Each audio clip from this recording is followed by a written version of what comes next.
రాక్షసుడు పార్ట్ 14 రచయిత అంజనా గారు. కృష్ణ వాళ్ళ కిందకి వెళ్ళి చూసేసరికి సంధ్య డైనింగ్ టేబుల్ క్లీన్ చేస్తూ ఉంటుంది. కృష్ణకి సంధ్యకి ఏమని పిలవాలో అర్థం కాక అలాగే చూస్తూ ఉంటాడు. అది గమనించిన మోహన్ సంధ్య దగ్గరికి వెళ్ళి, సిస్టర్ నాకు కొంచెం వాటర్ ఇస్తారా అని అడుగుతాడు. సంధ్యకి వాయిస్ ఎక్కడో విన్నట్టు కనిపించి అలాగే చూస్తూ ఉంటుంది. మోహన్ మళ్ళీ సంధ్య అని పిలవడంతో సంధ్య వాయిస్ గుర్తుపట్టి, నన్నేం చేయకండి ప్లీజ్, నన్నేం చేయకండి సార్ అని అంటుంది. సంధ్య ముందు మోహన్ ఎప్పుడు మాట్లాడలేదు. పైగా తను కిడ్నాప్ చేసినప్పుడు మోహన్ ఫేస్కి మాస్క్ వేసుకొని ఉంటాడు. అందుకే సంధ్య మోహన్ని గుర్తుపట్టలేదు. ఇప్పుడు మోహన్ సంధ్య దగ్గరికి వచ్చి మాట్లాడటంతో ఆ వాయిస్ని గుర్తుపడుతుంది. సంధ్య భయపడుతూ, ప్లీజ్ సార్ నన్నేం చేయకండి, నన్ను కొట్టొద్దు ప్లీజ్ సార్ అని ఏడుస్తూ ఉంటుంది. కృష్ణ మోహన్ అప్పుడే కిందకు వస్తున్న విక్రమ్ వైపు చూస్తూ ఉంటారు. సంధ్య ఏడుస్తూ ఉండటం గమనించిన విక్రమ్ ఫాస్ట్గా సంధ్య దగ్గరికి వచ్చి, ఏమైందమ్మా, ఎందుకు ఏడుస్తున్నావు, అలా ఏడవకు, నేనున్నాను కదా అని విక్రమ్ సంధ్యను దగ్గర తీసుకొని వాదారుస్తూ ఉంటాడు. ఆ నిమిషం కృష్ణకి నేను ఎంత పెద్ద తప్పు చేశానో ఏం తెలియని సంధ్య విషయంలో ఇంత క్రూరంగా ఎలా ప్రవర్తించానో కూడా నాకు అర్థం కావట్లేదు. నిజంగా ఈ విషయంలో నాది చాలా పెద్ద తప్పు ఉంది అని పశ్చాత్తాపడుతూ ఉంటాడు. మోహన్ కూడా సంధ్యతో ప్రవర్తించిన తీరుకి ఎలాంటి శిక్ష వేసుకోవాలో కూడా అర్థం కాక అలాగే సంధ్య విక్రమ్ వైపు చూస్తారు. సంధ్య విక్రమ్ని దూరం జరిపి, వద్దు సార్, మీరు నాకు దూరంగా ఉండండి, వీళ్ళు మిమ్మల్ని చంపేస్తారు, మీకు ఏదన్నా అయితే నేను తట్టుకోలేను సార్, ప్లీజ్ మీరు నాకు దూరంగా ఉండండి, నాకు మీరే ఉన్నారు అన్న ఆశ ఉంది, అది కూడా లేకుండే దూరం చేయకండి సార్, ప్లీజ్ మీరు నాకు దూరంగా జరగండి, ఇక్కడ నుంచి వెళ్ళిపోండి అని సంధ్య ఏడుస్తూ ఉంటుంది. విక్రమ్ సంధ్యని గట్టిగా హక్ చేసుకొని, ప్లీజ్ రా, నువ్వు అలా ఏడవకు, నువ్వు ఏడిస్తే నేను తట్టుకోలేను, వీళ్ళు నేను ఏం చేయలేరు, నేను ఉన్నాను కదా, నువ్వు కొంచెం కంట్రోల్ అవ్వు, అతను నిత్య భర్త, నీకు అర్థమవుతుంది కదా అని విక్రమ్ సంధ్యకు చెప్తాడు. సంధ్య కొంచెం కంట్రోల్ అవుతూ కృష్ణ వైపు చూస్తూ, ప్లీజ్ సార్ మా ఫ్యామిలీని ఏం చేయకండి, అవసరమైతే మీ కాళ్ళు పట్టుకుంటాను, మా జోలికి రావద్దు అని ఏడుస్తూ సంధ్య అంటుంది. విక్రమ్ సంధ్య వైపు కోపంగా చూస్తే, నీకు అసలు బుద్ధుందా, నువ్వు వాళ్ళ కాళ్ళు పట్టుకోవటం ఏంటి, అసలు ఏం మాట్లాడుతున్నావు, జరిగింది జరిగిపోయింది సంధ్య, నువ్వెలా భయపడుతూ ఉంటే లైఫ్లో మనం ముందుకు అడుగు వేయలేం, అర్థమవుతుందా నీకు అని విక్రమ్ సంధ్య మీద అరుస్తాడు. సంధ్య భయపడి, సారీ సార్ నేను కావాలని అలా అనలేదు, మీకు ఏదన్నా అయితే నేను తట్టుకోలేను అని సంధ్య అంటుంది. విక్రమ్కి సంధ్యని ఎందుకు కోపడ్డానో అనిపించి తన బాధని అర్థం చేసుకొని సంధ్యని అక్కడి నుంచి తీసుకొని వెళ్తూ, చూడండి కృష్ణ, మీరు చేసిన పని వల్ల తను ఈరోజు ఎలా భయపడుతుందో, ఒక ఆడపిల్లని హింసించడం ఇంత తేలిక ఇప్పుడు మీకు అర్థమవుతుందా, ఆ రోజు రాధా విషయంలో నాది ఎలాంటి తప్పు లేదు, మీకు ఇప్పటికైనా అర్థమైతే మంచిది, మీరు ఎందుకైనా మంచిది కొంచెం సంధ్యకు దూరంగా ఉండండి, తను ఎప్పటికి ఎదుర్కొన్న కష్టాలు చాలు, నేను తన కంట్లో నుంచి ఒక కన్నీటి చుక్కు కూడా చూడకూడదు అనుకుంటున్నా, తన కన్నీటికి కారణమైన ఎవరైనా సరే నేను అసలు క్షమించను, ఎప్పటికి మీరు ప్రాణాలతో ఉన్నారంటే దానికి కారణం కేవలం నిత్య మాత్రమే, అది మీకు అర్థమైతే చాలు అని కృష్ణ వైపు కోపంగా చూస్తూ అక్కడి నుంచి వెళ్ళిపోతాడు. కిందేదో గొడవ జరుగుతుందని నిత్య అనిపించి అక్కడికి వచ్చి చూసేసరికి విక్రమ్ కృష్ణతో కోపంగా మాట్లాడటం చూసి అక్కడ జరిగిన విషయం అర్థం చేసుకొని నిత్య కోపంగా కృష్ణ దగ్గరికి వెళ్ళి అతన్ని మీద లాగి పెట్టి కొడుతుంది. కృష్ణ ఒక్క మాట కూడా మాట్లాడకుండా సైలెంట్గా నిత్య వైపు చూస్తూ ఉంటాడు. నిత్య ఏడుస్తూ, అసలు మీరు మనుషులేనా, మా వద్దని ఇంత టార్చర్ చేస్తారా, మీకు తను ఏమని అన్యాయం చేసింది, మీకు ఏదైనా పగ ఉంటే మీరు తీర్చుకోవాలి, అలా కాకుండా ఆడవేళ్ల మీద మీ పగ తీర్చుకుంటారా, అసలు మీరు మనుషులేనా, మిమ్మల్ని చూస్తూ ఉంటేనే నాకు అసహ్యం వేస్తుంది, నేను తీసుకున్న నిర్ణయం నాకు తప్పు అనిపిస్తుంది, మీరు అన్నట్టుగా మనం విడాకులు తీసుకుందాం, ఇప్పటి వరకు నేను ఏం ఆలోచించానంటే జరిగింది ఏదో జరిగిపోయింది, ఒకసారి నేను మెడలో తాళి పడ్డాక నేను మిమ్మల్ని నా భర్తగా అంగీకరించాలి అని అనుకున్నా, కానీ మీరు ఎప్పుడైతే మా వదిన విషయంలో ఇలా చేశారు అని తెలిసిందో ఆ క్షణమే మీరు నా దృష్టిలో భర్తగా ఎప్పుడో చనిపోయారు అని నిత్య ఏడుస్తూ అక్కడి నుంచి వెళ్ళిపోతుంది. కృష్ణమోహన్ ఇద్దరు ఒకరి ముఖాలు ఒకరు చూసుకుంటూ అక్కడే హాల్లో సోఫాలో కూలబడి ఆలోచిస్తూ ఉంటారు. రానా ఆవిడ్ని రూమ్లోకి తీసుకువెళ్ళి, అమ్మ నీకు నరేష్ తెలుసా అని అడుగుతాడు. ఆవిడ ఆశ్చర్యంగా, ఇప్పుడు అతని గురించి ఎందుకు అడుగుతున్నావురా అని కంగారుగా అడుగుతుంది. అతను ఇప్పుడు మనతోనే ఉన్నాడమ్మా, అసలు అతనికి మనకు ఉన్న సంబంధం ఏంటి అని రానా అడుగుతాడు. అతను ఎవరో కాదు రానా, మిమ్మల్ని కన్న తండ్రి అని ఆవిడ చెప్తుంది. ఆవిడ నరేష్ గురించి చెప్పింది విని రానా ఆశ్చర్యంగా అలాగే ఉండిపోతాడు. నాకు ఎవరూ లేరు, నిన్ను ప్రేమించాను, నువ్వు తప్ప మరో లోకం లేదు అని నన్ను పెళ్లి చేసుకొని నువ్వు మీ చెల్లి పుట్టాక నన్ను వదిలేసి ఇక్కడి నుంచి వెళ్ళిపోయాడురా అని రానా వాళ్ళ అమ్మగారు చెప్తారు. నరేష్ గురించి ఏమీ తెలియని నాన్న కన్న తండ్రి అని ఆనందంగా అనుకుంటూ ఇన్ని రోజులు తను అనుభవించిన నరకం తన తండ్రి తిరిగి వచ్చేశాడు అన్న సంతోషంతో ఆనందంగా ఉంటాడు. కానీ నరేష్ గురించి నిజాలు తెలుసుకుంటే రానా ప్రవర్తన ఎలా ఉంటుందో మరి. సాక్షికి మెలుగు వచ్చి రూమ్లో నుంచి బయటికి రావడానికి చూస్తుంది. కానీ అక్కడ ఉన్న పని వాళ్ళు సాక్షిని రూమ్లో నుంచి బయటికి రానియకుండా రానాకి కబురు పెడతారు. రానా ఫాస్ట్గా సాక్షి దగ్గరికి వెళ్ళి, చూడు సాక్షి, నీ కిరణ్కి ఎలా అయినా పెళ్లి చేస్తాను, నువ్వు తొందరపడి ఇలాంటి నిర్ణయాలు తీసుకోకు అని రానా అంటాడు. సాక్షి నవ్వుతూ, నిజంగానే అన్నయ్య, నాకు కిరణ్కి ఇచ్చి పెళ్లి చేస్తావా అని సంతోషంగా అంటుంది. అవును, రేపు మంచి రోజు అంట, నేను కనుక్కొని మీ ఇద్దరికీ పెళ్లి చేయాలి అని నిర్ణయించుకున్నాను. కిరణ్తో నేను మాట్లాడతాను, నువ్వు కంగారు పడకు అని రానా చెప్పడంతో సాక్షి నవ్వుతూ, నిజంగా అన్నయ్య, థ్యాంక్ యూ వెరీ మచ్ అని రానాని హక్ చేసుకుంటుంది. రానా సాక్షిని దూరం జరిపి, నువ్వు కొంచెంసేపు రెస్ట్ తీసుకో, నేను కిరణ్తో మాట్లాడి వస్తాను అని రానా హాల్లోకి వస్తాడు. కిరణ్ హాల్లో ఉన్న సోఫాలో కూర్చొని ఏదో ఆలోచిస్తూ ఉండడం చూసిన రానా కిరణ్ దగ్గరికి వెళ్ళి, నేను నీతో కొంచెం మాట్లాడాలి అని అంటాడు. కిరణ్ రానా వైపు చూస్తూ, ఏం మాట్లాడాలి అని అడుగుతాడు. అది ఏంటంటే, నువ్వు మా సాక్షిని పెళ్లి చేసుకోవాలి అని రానా అంటాడు.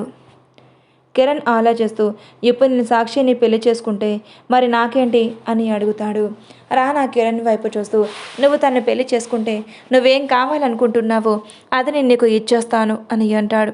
కిరణ్ మనసులో ఎలా అయినా సరే ఆ నరేష్ని పట్టుకొని తీసుకొని వెళ్ళి విక్రమ్కి అప్పగించాలి అని అనుకుంటూ, సరే అయితే నేను సాక్షిని పెళ్లి చేసుకుంటే నరేష్ని నాకు అప్పగించాలి అని కిరణ్ అంటాడు.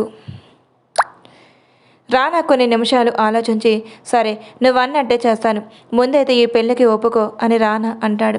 కిరణ్ ఒక్క నిమిషం కూడా ఆలోచించకుండా, సరే మీరు ఎప్పుడు పెళ్లి ఏర్పాట్లు చేసుకుంటారో మీ ఇష్టం, ముందైతే ఆ నరేష్ నాకు అప్పగించే పని చూడు అని కిరణ్ చెప్పేసి అక్కడి నుంచి వెళ్తూ, అవును ఎందుకు నేను ఇంటి అల్లుండి కాబట్టి నాకు ఏ రూమ్ ఇస్తారు, వచ్చిన దగ్గర నుంచి కనీసం నాకు రూమ్ లేకుండా ఒక స్టోర్ రూమ్లో పడేశారు అని అంటాడు. రానా కిరణ్కి సారీ చెప్తూ, మీరు ఆ రూమ్లో ఉండండి అని అంటాడు. సరే కానీ ఇక్కడ ఒకడు ఉన్నాడు చూసావా, అదే నన్ను కొట్టి పడేసినప్పుడు ఎప్పుడు చూసినా నా దగ్గరికి వచ్చి నసపెడుతూ ఉంటాడు, వాడిని ఒకసారి నేను ఉండే రూమ్లోకి పంపించు అని కిరణ్ రానాకి ఆర్డర్ వేసినట్టు అక్కడి నుంచి రానా కిరణ్కి ఒక రూమ్లో చూపించడంతో ఆ రూమ్లోకి వెళ్ళిపోతాడు. కృష్ణమోహన్ ఇద్దరు ఒకరిమొక్కరు ఒకరు చూసుకొని సైలెంట్గా ఉండిపోతారు. మోహన్ అక్కడ ఉండలేక బయటకు వెళ్ళిపోతే కృష్ణ ఆలోచిస్తూ, అసలు ఎందుకు నేను నిర్ణయం తీసుకున్నాను, రాధా చేసిన తప్పు వల్ల ఎంతమంది బాధకు నేను కారణమయ్యాను, ఎలా అయినా నిత్యకి క్షమాపణ చెప్పాలి అని తన రూమ్లోకి వెళ్తాడు. పాపం మన కృష్ణ గారికి నిత్య తీసుకునే నిర్ణయాలు ఎంత కఠినంగా ఉంటాయో కొంచెం కూడా అర్థం కావు. కృష్ణ ఫాస్ట్గా నిత్య రూమ్లోకి వెళ్ళి, నిత్య నేను చెప్పేది విను, ఒకసారి రూమ్ డోర్ ఓపెన్ చేయి, నేను అర్థమయ్యేలా చెప్తాను, నేను కావాలని అలా చేయలేదు, ప్లీజ్ నన్ను అర్థం చేసుకో అని నిత్య రూమ్లో డోర్ కొడుతూ ఉంటాడు. లోపల ఉన్న నిత్య ఏడుస్తూ కనీసం కృష్ణకి సమాధానం చెప్పడం కూడా ఇష్టం లేదు అన్నట్టుగా ఉండిపోతుంది. కృష్ణకి ఇంకా కష్టంగా అనిపించి రూమ్ డోర్ పగలగొట్టాలి అని దాన్ని తంతూ ఉంటాడు.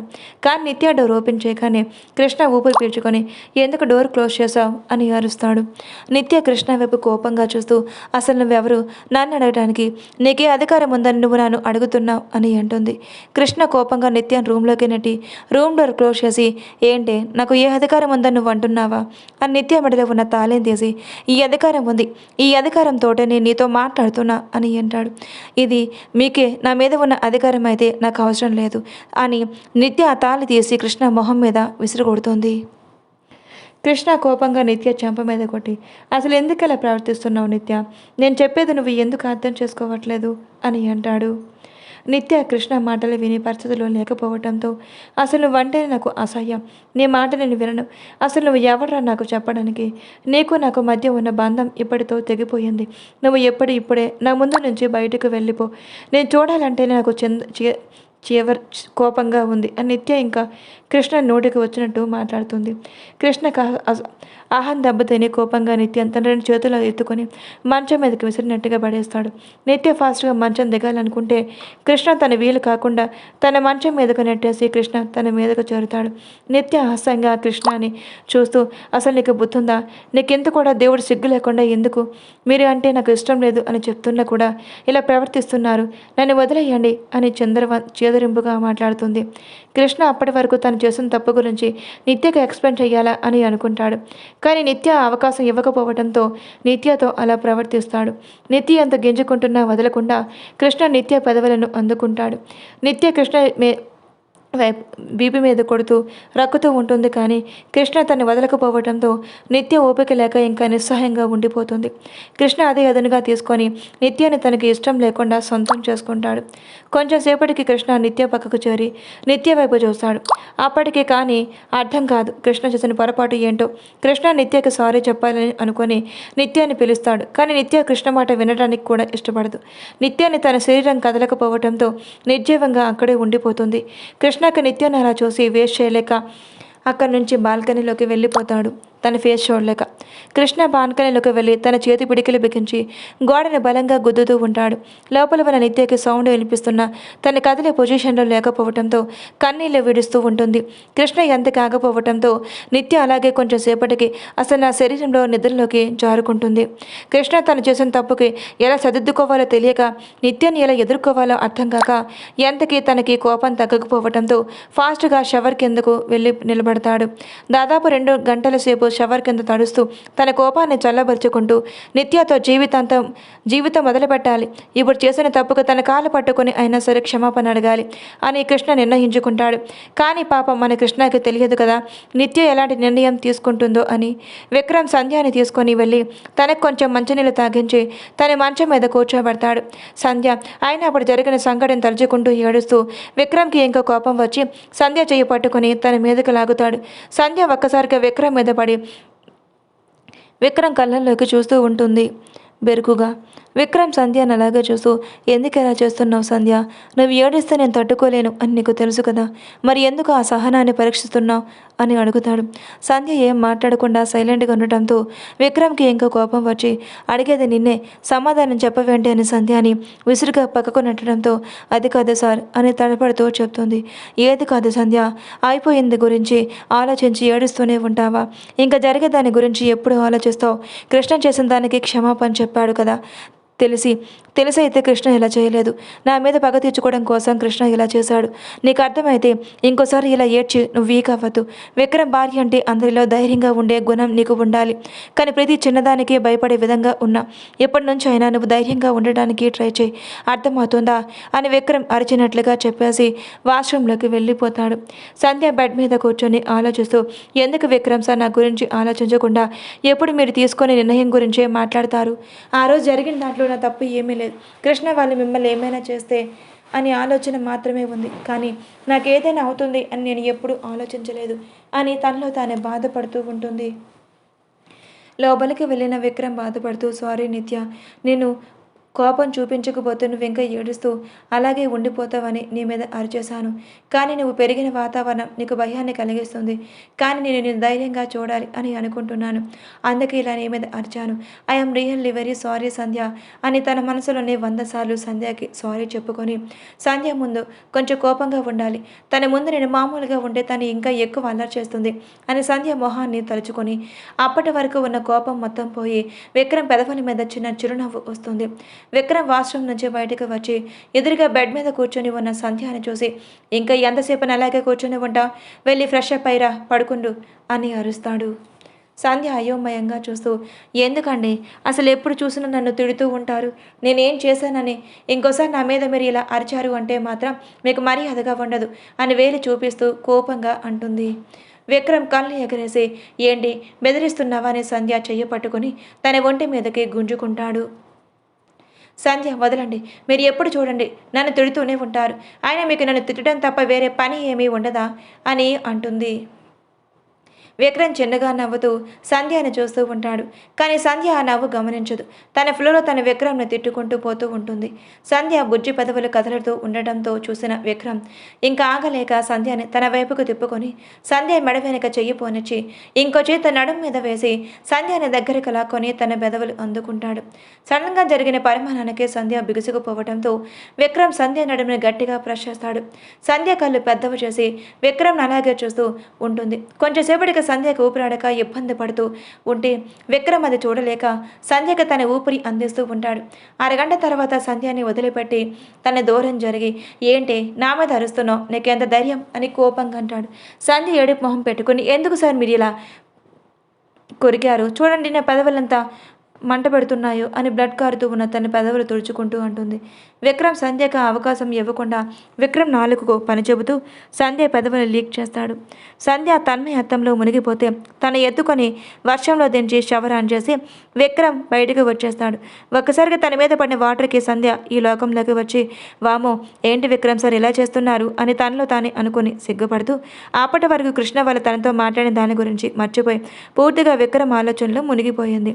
అర్ధరాత్రి సమయంలో అందరూ నిద్రపోయారు అని నిర్ధారించుకున్న నిత్య వాష్రూమ్లోకి వెళ్ళి ఫ్రెష్ అప్ ఒక డ్రెస్ వేసుకొని ఆ రూమ్ నుంచి బయటకు వస్తూ ఎర తెరిపి లేని ఆలోచనలతో, ఎందుకు దేవుడు నా జీవితాన్ని ఎలా చేశాం, ప్రాణంగా ప్రేమించిన నా కిరణి నాకు దూరం చేశావు, ఇప్పుడు కట్టుకున్న భర్త కూడా నన్ను అర్థం చేసుకోకుండా తన పగ తీర్చుకోవడం కోసం నెమ్మడిలో తాళి కట్టాడు.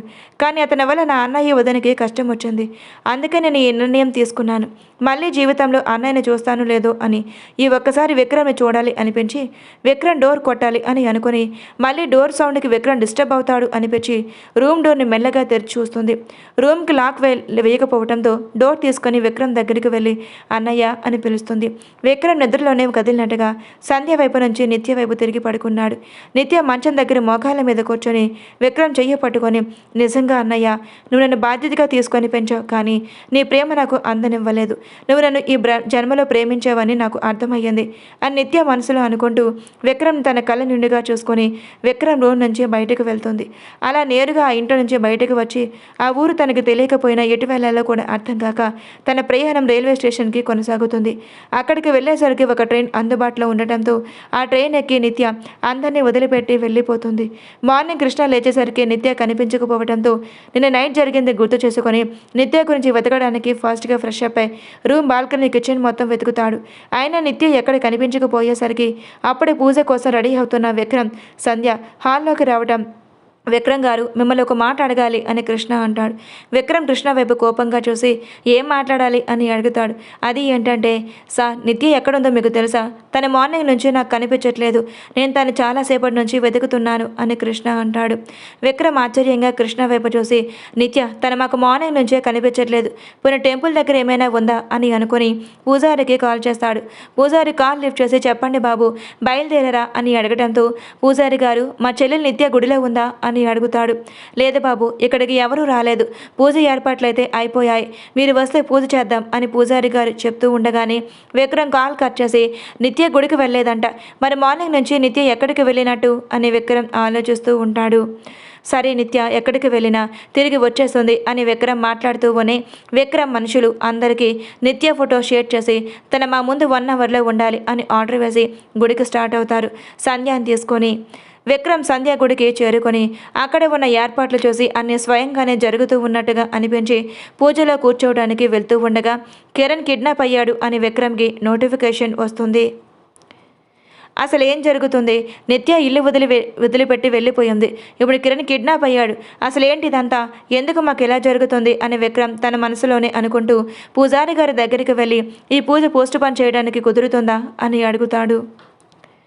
అది బాబు ఏంటంటే పూజ పోస్టన్ చేయడానికి కుదరదు, ఇప్పుడు పూజ చేయకపోతే మీరు చాలా ఇబ్బందులు ఎదుర్కోవాల్సి వస్తుంది అని పూజారి చెప్తూ ఉన్న విక్రమ్ అవి వినిపించుకోకుండా ఒకవైపు నిత్య గురించి మరోవైపు కిరణ్ గురించి ఆలోచిస్తూ గుడిలో నుంచి బయటకు వెళ్ళి తన బాడీ గార్డ్స్కి కాల్ చేసి 1/2 అవర్లో ఇక్కడికి మన ప్రైవేట్ చాఫ్ని పంపించండి అని ఆర్డర్ వేస్తాడు.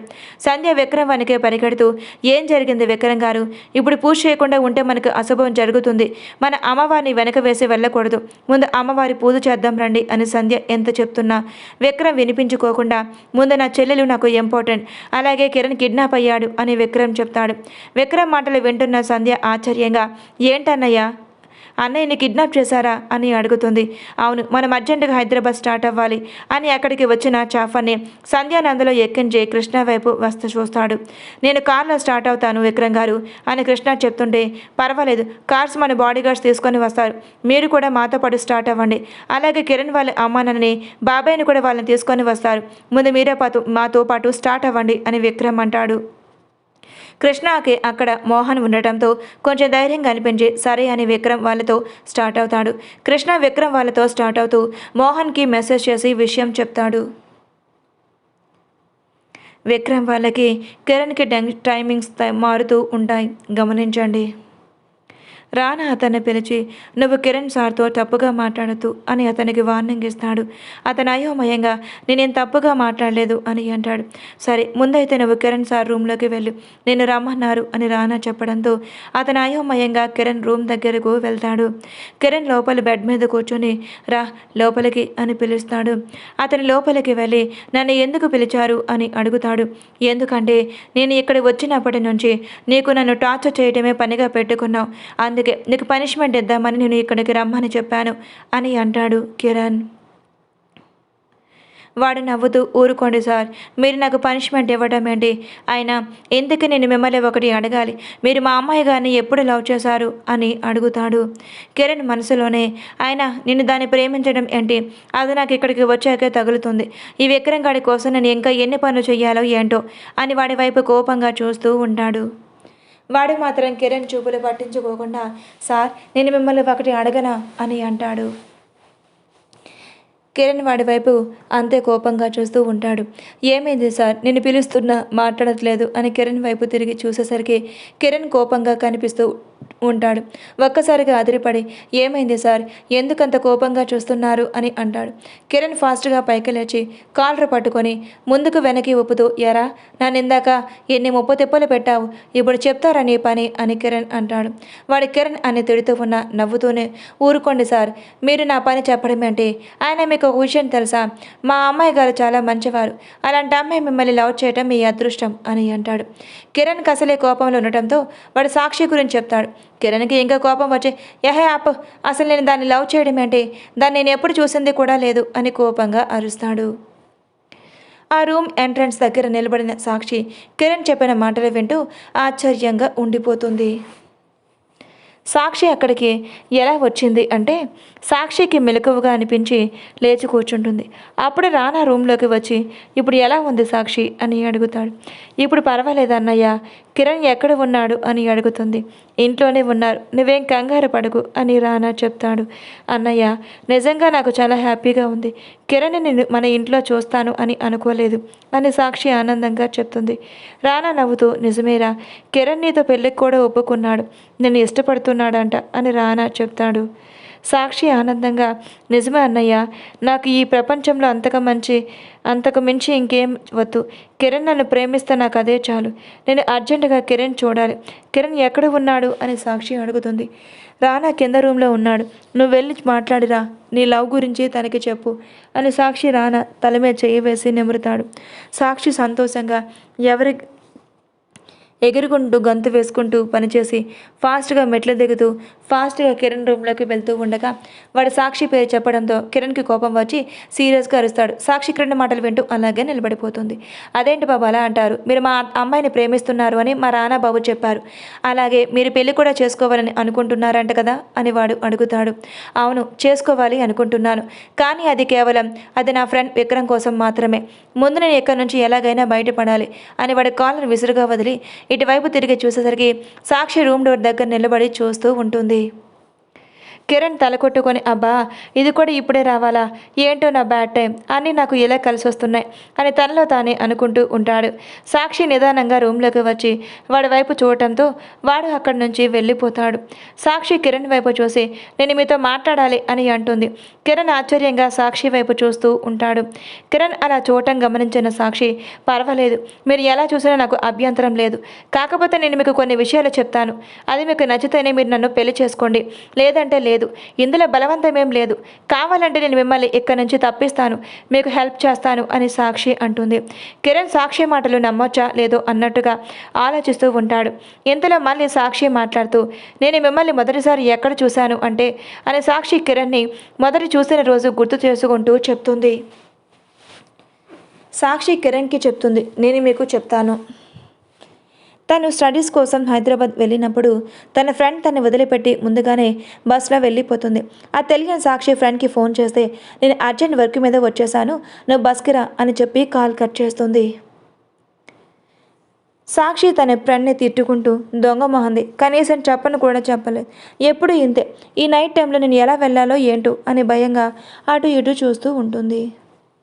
ఇంతలో కొంతమంది రౌడీలు సాక్షిని వచ్చి ఏడిపిస్తూ ఉంటారు. అప్పుడే అటుగా వచ్చిన కిరణ్ ఆ రౌడీని చూసి, ఏంట్రా, ఒంటరిగా ఆడపిల్ల కనిపిస్తే చాలు తను ఏడిపించడమేనా మీకు పని అని ఆ రౌడీని ఇష్టం వచ్చినట్టు కొడుతూ ఉంటాడు.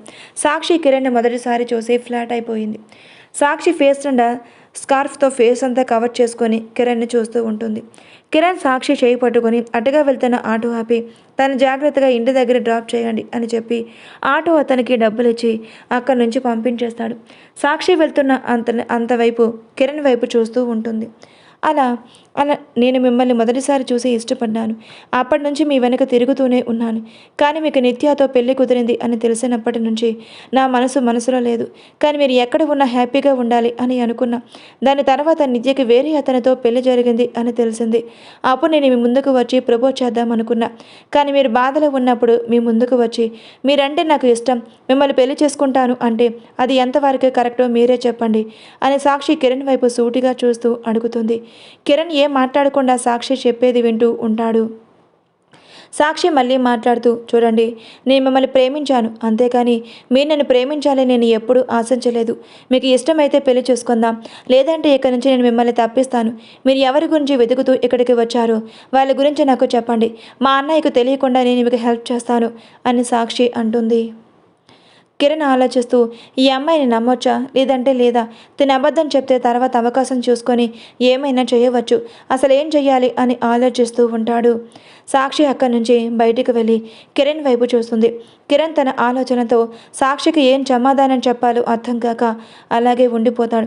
కిరణ్కి సాక్షి అంటే ఇష్టం లేదు అని సాక్షికి అనిపించి ఏడుస్తూ వెళ్ళిపోతుంది. రానా ఆలోచిస్తూ, మాకు జరిగిన అన్యాయానికి నరేష్ ప్రాణం తీయాలి అని ఉంది. కానీ కన్న తండ్రి చిన్న వయసులో మా ఆలనాపాలన చూసుకోకుండా ఇప్పుడు తన అవసరం కోసం మా దగ్గరికి వచ్చాడు. అమ్మని అడిగితే మీ నాన్న మంచివాడు కాదు అని చెప్పింది. పిల్లలకి తండ్రి ఎలాంటి వాడైనా తన కన్న తండ్రి కాబట్టి నేను ఎలాంటి నిర్ణయం తీసుకోవాలని నాకు అర్థం కావట్లేదు అని ఆలోచిస్తూ ఉంటాడు.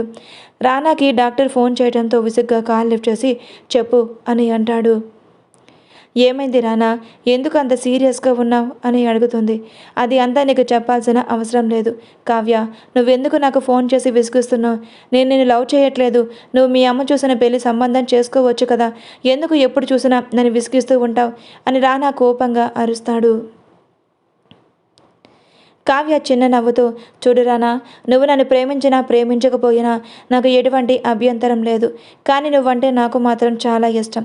నేను బ్రతికి ఉన్నంత వరకు నా జీవితంలోకి వేరే అతన్ని నా భర్తగా అనుకోను.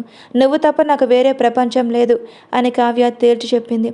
కావ్య మాటలకు రానా విసిగిపోయి ఇంకేం మాట్లాడాలో అర్థం కాక అలాగే ఉండిపోతాడు. కావ్య లైన్లోనే ఉన్నాడా లేదా అని తన ఫోన్ వైపు చూసుకొని లైన్లోనే ఉన్నాడు అని అనుకుని, చూడరానా, సాక్షి పరిస్థితి ఏం బాలేదు. తన గురించి నీకు తెలుసు కదా, తను ఎలాంటి నిర్ణయాలు తీసుకుంటే మీరు తనకు తగినట్టుగా మీరు ఉండాలి అని కావ్య చెప్తుంది. అన్న నీతో కొంచెం మాట్లాడాలి అని అడుగుతుంది. రానా కావ్య ఏం మాట్లాడుతుందో అర్థమే, నాకు వినాలని లేదు కావ్య, అది నాకు తెలియకుండా జరిగిపోయింది, ఇందులో నా తప్పేం లేదు అని రానా అంటాడు. ఎందుకు రానా, నువ్వు తెలిసి చేసినా తెలియక చేసినా నాకు పెళ్ళి అయితే జరిగిపోయింది. ఇప్పుడు నేను తప్పుగా నా లైఫ్లోకి ఎవరిని నా భర్తగా నేను అనుమతించలేను. దయచేసి మన బంధాన్ని యాక్సెప్ట్ చేయి అని అడుగుతుంది. రానాకి కావ్య అంటే ఇష్టం, కానీ కొన్ని సిచ్యువేషన్స్ వల్ల కావ్యాన్ని దూరం పెడుతున్నాడు. ఆ విషయం కావ్య అర్థం చేసుకోలేకపోతుంది. కావ్య ఇంకేదో మాట్లాడుతూ ఉండగా, చూడు కావ్య, నీకు నేను అప్పుడే చెప్పాను, ఇప్పుడు చెప్తున్నాను, నీకు నాకు సెట్ అవ్వదు. ఎందుకు చెప్తున్నానో అర్థం చేసుకుంటే నీకే చాలా మంచిది. అయినా నీలాంటి అమ్మాయి నేను ఎలా నా భార్యగా అంగీకరిస్తాను అని అనుకుంటున్నావు అని అంటాడు. రాన నోటి నుంచి ఆ మాట విన్న కావ్య మనసు ముక్కలైపోతుంది. ఫోన్ కట్ చేసి తనలో తాను ఏడుస్తుంది. రానాకి ఫోన్ కట్ అయిన సౌండ్కి తన చేతి పిడికిలు బలంగా గోడకి గుద్దుతాడు. ఎందుకు రానా, నాకు పెళ్లి జరుగుతుందన్న టైంలో నువ్వు వచ్చి ఆ పెళ్లిని ఆపేసి నీకు తెలిసిన అమ్మాయిని పెళ్లి కొడుకుగా ప్రేమించాడు అని చెప్పి అతన్నిచ్చి అమ్మాయికి పెళ్లి చేశావు. మా అమ్మ నన్ను ఏడుస్తున్నారని వాళ్ళ కోసం నా మెడలో కట్టావు. మరి నా కోసం నన్ను ఎందుకు నువ్వు ఒప్పుకోవట్లేదు? అదంతా పక్కన పెడితే నువ్వు నన్ను అనే మాటలకు నేను తట్టుకోలేకపోతున్నాను. నిజంగా ఇక జీవితంలో నిన్ను ఏది అడగను, నీ భార్యగా ఒప్పుకోమని అస్సలు చెప్పను అని కావ్య తనలో తానే ఏడుస్తూ ఉంటుంది. విక్రమ్ వాళ్ళ హైదరాబాద్కి చేరుకొని విక్రమ్ సరౌండింగ్స్ మొత్తం అతనికి తెలిసినందరికీ కబురు చెప్తాడు. అందరూ విక్రమ్ దగ్గరికి వచ్చి చెప్పండి సార్, మీకు ఏ హెల్ప్ కావాలి అని అడిగితే, నాకు నా ఫ్రెండ్ కిరణ్ కావాలి, వాడిని మీలో ఒకరు కిడ్నాప్ చేశారు అని అంటాడు. అక్కడ ఉన్న వాళ్ళందరూ మాకు తెలియదు సార్, మేము ఎవరిని కిడ్నాప్ చేయలేదు అని అంటారు. అక్కడ కొంతమంది మిస్ అవుతున్నట్టుగా విక్రమ్ కనిపించి వాళ్ళ డీటెయిల్స్ బాడీగార్డ్స్ ఇస్తాడు. బాడీగార్డ్స్ వాళ్ళ గురించి తెలుసుకొని ఒక 5 పేర్లు చెప్తారు. అందులో మొదటి పేరు రానాదే కావడంతో గార్డ్స్కి అక్కడ మన విక్రమ్ ఉన్నాడో లేదో ఎంక్వైరీ చేయండి అని విక్రమ్ ఆర్డర్ వేస్తాడు. అలాగే ఇంకొక విషయం, విత్ ఇన్ అవర్లో నాకు కిరణ్ ఆచూక తెలియాలి అని రానా గార్డ్స్కి వార్నింగ్ ఇవ్వడంతో వాళ్ళు అక్కడ నుంచి కిరణ్ని వెతకడానికి వెళ్ళిపోతారు. సంధ్య అక్కడ జరుగుతున్నది అంత ఆశ్చర్యంగా చూస్తూ ఉంటుంది. విక్రమ్ అక్కడ సంధ్య ఉంది అని కూడా గమనించకుండా కిరణ్ గురించి తెలుసుకునే టెన్షన్లో ఉంటాడు. సడన్గా ఎందుకో విక్రమ్కి సంధ్య గుర్తుకు వచ్చి పక్కకు చూస్తాడు. సంధ్య విక్రమ్ వైపు చూస్తూ భయంగా కూర్చొని ఉంటుంది. విక్రమ్ సంధ్య భుజం చుట్టూ చెయ్యి వేసి, ఏమైందమ్మా, ఎందుకంత టెన్షన్ పడుతున్నావు అని అడుగుతాడు. ఏం లేదండి, వీళ్ళంతా ఎవరు, అసలు ఇక్కడ ఎందుకు ఉన్నారు, మీరు ఏం చేస్తున్నారని సంధ్య ఆపకుండా విక్రమ్ని ప్రశ్నల మీద ప్రశ్నలు అడుగుతూనే ఉంటుంది. ఇంకోవైపు కృష్ణ నిత్య గురించి ఎక్కడ ఉందో తెలుసుకోవడానికి తన శక్తులు ప్రయత్నిస్తూ ఉంటాడు. కానీ నిత్య ఆచూక ఎక్కడ ఉందో కృష్ణకి అంతుపట్టదు. విక్రమ్ కూడా ఒకవైపు నిత్య ఎక్కడ ఉందో వెతికిస్తూనే ఉంటాడు. టైం గడిచిపోతూ ఉంటుంది. కానీ గార్డ్స్ కిరణ్ ఆచూకీ తెలియకపోవడంతో విక్రమ్ ముందుకు వచ్చే ధైర్యం లేక కిరణ్ కోసం వెతుకుతూనే ఉంటారు. విక్రమ్ అసహనంగా రూమ్లో అటు ఇటు తిరుగుతూ గార్డ్స్ ఏమైనా సిగ్నల్స్ ఇస్తారేమో అని వెంటనే రియాక్ట్ అవ్వడానికి సిద్ధంగా ఉన్నాడు. నైట్ 12 కావస్తూ ఉండగా అందరూ భోజనం చేసి నిద్రపోతూ ఉంటారు. ఇంతలో సాక్షి కిరణ్ రూమ్ దగ్గరకు వెళ్తుంది. కిరణ్ రూమ్లో బెడ్ మీద కూర్చొని 2 చెవులు మూసుకొని ఉంటాడు. సాక్షి ఆ రూమ్ డోర్ ఓపెన్ చేసుకుని రూమ్లోకి వచ్చి కిరణ్ని చూసి, ఏమయ్యింది, ఎందుకు అలా కూర్చున్నారు అని అడుగుతుంది. కిరణ్ పక్కనే ఉన్న వాడిని చూపించి, వీడు చూడు ఎలా గురకపెట్టి నిద్రపోతున్నాడు, నాకు అసలు నిద్ర పట్టట్లేదు అని కిరణ్ కాలుతో వాడిని ఒక తన్ను తంతాడు. సాక్షి అయోమయంగా, ఇతను మీ రూమ్లో ఎందుకు ఉండనిచ్చారు, అతని రూమ్లో పడుకునేవాడు కదా అని సాక్షి అంటుండే, కిరణ్ కోపంగా, ఇదంతా మీ అన్నయ్య నిర్వాకం, ఈ దరిద్రుడిని నా రూమ్లో పడుకోమని చెప్పాడంట, అప్పటి నుంచి బుర్ర తినేశాడు, నిద్రపోతాడులే అనుకుంటే ఇలా గొరకపెట్టి చంపుతున్నాడు అని కిరణ్ అసహనంగా అంటాడు. సాక్షి, మీరు కోపం తెచ్చుకోకండి, ముందు పదండి, మిమ్మల్ని ఇక్కడి నుంచి ఈ రోజే తప్పిస్తాను అని అంటుంది. కిరణ్ సంతోషంగా, నిజంగానా అని అంటాడు. సాక్షి మనసులోనే, మీకు నా నుంచి దూరంగా వెళ్ళిపోవాలంటే చాలా ఇష్టంగా ఉంది కదా, అలాగే మీ ఇష్టపూర్వకంగా మీరు సంతోషంగా ఇక్కడి నుంచి వెళ్ళిపోవచ్చు అని అనుకుని, అవును పదండి ఇప్పుడే అని సాక్షి అంటుంది. కిరణ్ సంతోషంగా ఇటు బెడ్ దిగవలసిన వాడు కాస్త అటువైపు దిగుతాడు. వాడి అంతలోనే కిరణ్ కాలు పట్టుకొని, నేను నిన్ను వదలను, నువ్వు నా నుంచి తప్పించుకోలేవు అని అంటాడు. కిరణ్కి కొంచెం కంగారుగా అనిపించి సాక్షి వైపు చూస్తాడు. మీరేం కంగారు పడకండి, వాడికి నిద్రలో కలవరించే అలవాటు ఉంది, ఎక్కువ సీరియస్ చూస్తాడు, అందుకే అలా పట్టుకొని ఉంటాడు అని సాక్షి అటువైపు వచ్చి వాడి మీద చిన్నగా నీళ్లు చిలకరిస్తుంది. అయ్యో వర్షం పడుతుంది అని వాడు అటువైపు తిరిగేసరికి కిరణ్ ఫాస్ట్గా బెడ్ మీద ఎక్కేస్తాడు. సాక్షి కిరణ్ వైపు చూసి, మీరు ఇటువైపు దిగండి అని అంటుంది. కిరణ్ ఇటువైపు దిగి వెళ్దామా అని సాక్షితో అంటాడు. కిరణ్ సాక్షి చెయ్యి పట్టుకుని బయటికి తీసుకుని వెళ్తూ చుట్టూ చూస్తుంది. ఎవరైనా నిద్రపోకుండా హాల్లో ఉంటారేమో అని టెన్షన్గా అటు ఇటు చూస్తుంది. సాక్షి కిరణ్ హాల్లోకి తీసుకొని వచ్చి, అమ్మయ్య ఎవరూ లేవలేదు, ఇప్పుడే వస్తాను, నా కార్ కీస్ రూమ్లో మర్చిపోయాను అని సాక్షి ఫాస్ట్గా తన రూమ్లోకి వెళ్ళి రూమ్ కీస్ తీసుకొని వచ్చి, ఇప్పుడు పదండి అని కిరణ్ చేపట్టుకొని తీసుకువెళ్తుంది. ఇంతలో బయట కొంతమంది ఇంటి చుట్టూ కాపలా కాస్తూ కనిపించడంతో సాక్షి అదిరిపడి గోడచాటును దాక్కుంటుంది. ఆ ప్రాసెస్లో కిరణ్ని తన మీదకి లాక్కుంటుంది. కిరణ్ ఆశ్చర్యంగా సాక్షి వైపు చూస్తూ ఉండిపోతాడు. సాక్షి కిరణ్ గమనించకుండా వాళ్ళని చూస్తూ ఉంటుంది. వాళ్ళు అక్కడి నుంచి కొంచెం వేరే చోటుకి మారుతూ వేరే వాళ్ళ అక్కడ వస్తూ ఉండటం చూసి సాక్షి ఏదో ప్లాన్ వేయాలి అని ఆలోచిస్తూ ఉంటుంది. కిరణ్ సాక్షి వైపు అలాగే చూడటం గమనించిన సాక్షి, ఏమైంది కిరణ్, ఎందుకు అలా చూస్తున్నావు అని అడుగుతుంది. కిరణ్ తడబడితే ఏం లేదు అని చెప్తూ ఉండగా ఇంతలో బయట ఏదో సౌండ్ రావడంతో అక్కడ ఉన్న గార్డ్స్ గన్ సౌండ్ చేస్తారు. బయట ఉన్న గార్డ్స్ ఏదో అలికిడి అనిపించడంతో గన్ సౌండ్ చేస్తారు. సాక్షి ఆ సౌండ్కి భయపడి కిరణ్ని హక్ చేసుకుంటుంది. కిరణ్కి ఆశ్చర్యంగా అనిపించి ఏం మాట్లాడాలో అర్థం కాక అలాగే ఉండిపోతే సాక్షి భయంతో ఇంకా గట్టిగా హక్ చేసుకుంటుంది. ఇంతలో కిరణ్ వాళ్ళు వెనక నుంచి ఎవరో పిలవటంతో ఇద్దరు భయంతో అలాగే ఉండిపోతారు. కిరణ్ మనసులోనే, అమ్మో దీని మాటలు విని తప్పించుకుందామని అనుకున్నా, ఇప్పుడు ఇది నన్ను ఇరికించేసింది, వీళ్ళు ఇంకా నన్ను ఎన్ని ముప్పు తెప్పలు పెడతారో ఏంటో, నిజంగా ఈ అమ్మాయి మాట వినకుండా ఉండాల్సింది అని కిరణ్ తనలో తానే అనుకుంటూ ఉంటాడు. సాక్షి భయంగా అమ్మో ఇప్పుడు పిలిచింది ఎవరు, కొంపదీసి అన్నయ్య పిలిచాడా ఏంటి, అన్నయ్యకి కనుక తెలిస్తే నా తోలు ఒలిచేస్తాడు అని మనసులోనే అనుకొని కిరణ్ని వదలకుండా అలాగే ఉంటుంది. కిరణ్ ఆలోచన నుంచి బయటకు వచ్చి సాక్షిని విసురుగా పక్కకు నెట్టడంతో కిరణ్ అలా సడన్గా తోసేసరికి సాక్షికి ఏమర్థం కాక ఆ ప్రాసెస్లో సాక్షి కింద పడిపోతూ ఉంటే మళ్ళీ కిరణ్ సాక్షి నడుం చుట్టూ చెయ్యి వేసి తను లాగటంతో సాక్షి ఆ ఫోర్స్ తట్టుకోలేక వేగంగా వెళ్ళి కిరణ్ మీద పడుతుంది. సాక్షి కిరణ్ మీద పడటంతో కిరణ్ తను భయపడుతుంది అనిపించి సాక్షి వెన్ను నెమరుతూ అలాగే ఉండిపోతాడు. ఇంతలో రానా వెనక నుంచి వచ్చి కిరణ్ భుజం మీద చెయ్యి వేస్తాడు.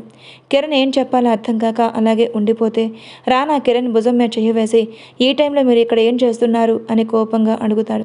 కిరణ్ నోరు విప్పి ఏదో చెప్పేలోపే అది అన్నయ్య నేనే ఆయన రమ్మని చెప్పాను, ఆయనతో కొంచెంసేపు మాట్లాడాలి అని అనిపించి అందుకే ఆయన బయటికి పిలిపించాను.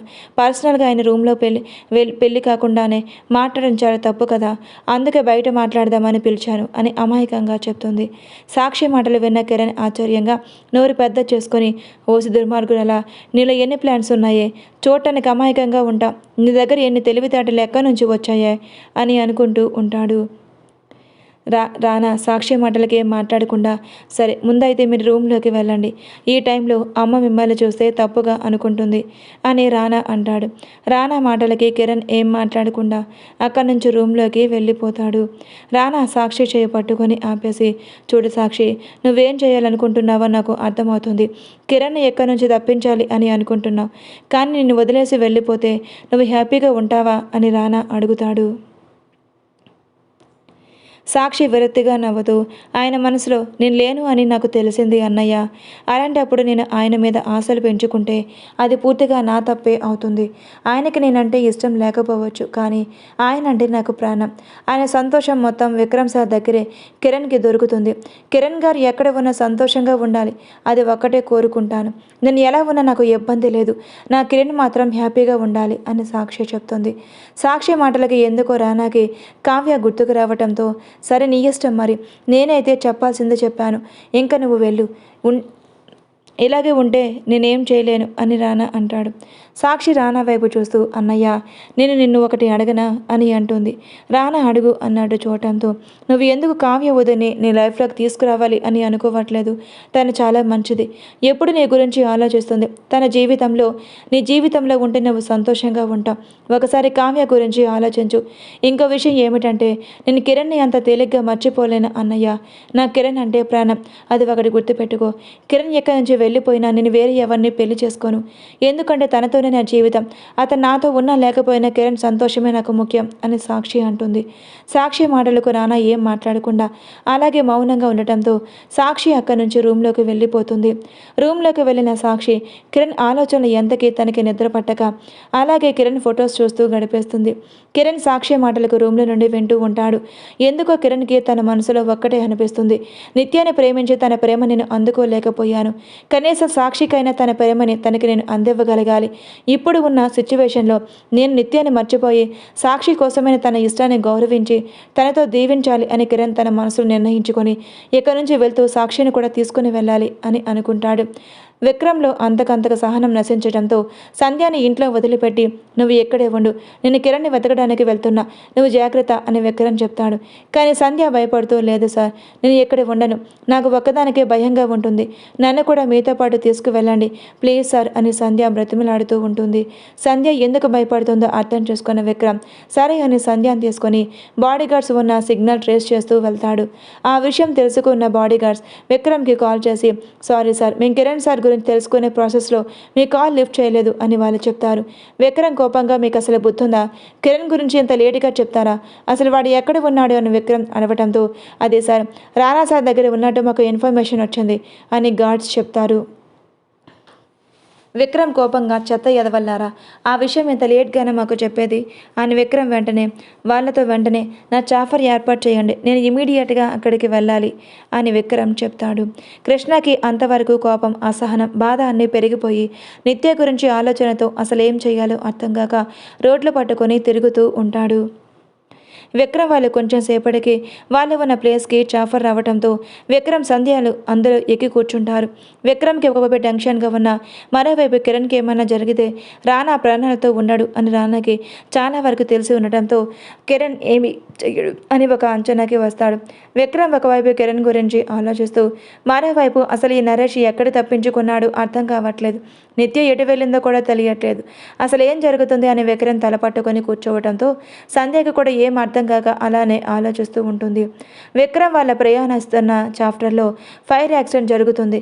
సడన్గా అలా జరగడంతో సంధ్య విక్రమ్కి ఏమి అర్థం కాక సంధ్య భయంగా విక్రమ్ చేయి పట్టుకొని సార్ ఈ జన్మలో మన ఇద్దరం కలవము అని అనుకుంటా అని తన గుండె మీద చేయి వేసుకుని విక్రమ్ వైపు చూస్తుంది. విక్రమ్ సంధ్య చేయి పట్టుకొని ఫాస్ట్గా ఆ చాఫర్ నుంచి కిందకు దూకేస్తారు.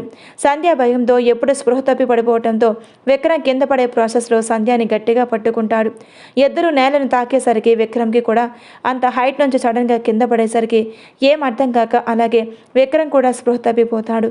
కిరణ్ ఒక్కసారిగా నిద్ర నుంచి మెలుకొని రే విక్రమ్ అని పెద్దగా అరుస్తాడు. కిరణ్కి కంగారుగా అనిపించి ఏం చేయాలో అర్థం కాక ఫాస్ట్గా రూమ్ బయటకు వచ్చి రానా రూమ్ ఎక్కడ ఉందో తెలుసుకొని రానా దగ్గరికి వెళ్ళి ఫోన్ అడుగుతాడు. రానా ఆశ్చర్యంగా ఫోన్ ఎందుకు అని అరవటంతో మీరు నన్ను కిడ్నాప్ చేసినప్పుడు నా ఫోన్ ఎక్కడో మిస్ అయ్యింది, ప్లీజ్ నాకు ఒకసారి ఫోన్ ఇస్తారా, నేను మా విక్రమ్కి ఫోన్ చేసుకొని ఇస్తాను అని కిరణ్ కంగారుగా అడుగుతాడు. రానాకి కొంచెం భయంగా అనిపించినా అది బయటపడకుండా ఎందుకు నువ్వు ఇక్కడ ఉన్న విషయం మీ ఫ్రెండ్కి చెప్పడానికా అని అడుగుతాడు. విక్రమ్కి అయినట్టుగా నాకు పీడకల వచ్చింది. ఒకసారి వాడికి కాల్ చేసి ఎలా ఉందో తెలుసుకుంటాను, ప్లీజ్ అండి ఒకసారి ఫోన్ ఇవ్వండి అని కిరణ్ అనుకుంటాడు. రానా కొంచెం భయంగా ఉన్నా ఇప్పుడు నేను ఫోన్ ఇవ్వను అని తడబడుతూనే చెప్తాడు. కిరణ్ ప్లీజ్ అర్థం చేసుకోండి, మీరు నన్ను కిడ్నాప్ చేశారని నేను వాడికి చెప్పను, నాకు ఒకసారి ఫోన్ ఇవ్వండి, వాడు ఎలా ఉన్నాడో తెలుసుకొని మీకు ఫోన్ ఇస్తాను అని కిరణ్ రానాని బ్రతిమలాడుతూ ఉంటాడు. రానాకి కిరణ్ అలా బ్రతిమలాడని నచ్చగా నేను మీకు ఫోన్ ఇవ్వను, మీరు ఇక్కడి నుంచి వెళ్ళండి అని అంటాడు. కిరణ్ నిరుత్సాహంగా బయటకు వచ్చి హాల్లో కూర్చొని ఉంటాడు. సాక్షి కిరణ్ దగ్గరికి వచ్చి ఏమయ్యింది, ఎందుకు మీరు ఇలా ఉన్నారు అని అడుగుతుంది. కిరణ్ సాక్షి వైపు అసహనంగా చూస్తూ నేను నా ఫ్రెండ్కి కాల్ చేయాలి అని అంటాడు. సాక్షి నవ్వుతూ ఇంత చిన్నదానికి మీరు ఇంత డల్గా కూర్చోవాలా, నన్ను అడిగితే నేను ఫోన్ ఇస్తాను కదా అని సాక్షి అంటూ తన ఫోన్ తీసుకువచ్చి కిరణ్కి ఇస్తుంది. కిరణ్ విక్రమ్కి ఎన్నిసార్లు కాల్ ట్రై చేసినా అది కలవకపోవడంతో విసుగ్గా అనిపించి ఒకసారి బాడీ గార్డ్స్కి కాల్ చేద్దాం అని కాల్ చేస్తాడు.